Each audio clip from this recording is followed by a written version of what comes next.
Hi everyone, it's Ira and welcome to gmailfiend. So for today's video, I'll be showing you how to print an email directly from Gmail. So without further ado, let's get started. Okay, so for example, I want to print this email here from Trakaby.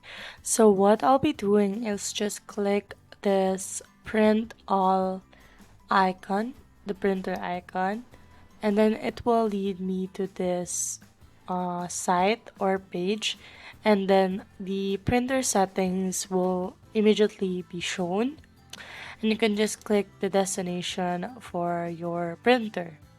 You can also select the pages, but as you can see, the Gmail already has changed the format to a printable setup. So just click print and then the printer will immediately print it. Okay, so there you have it. We hope you learned something from this video.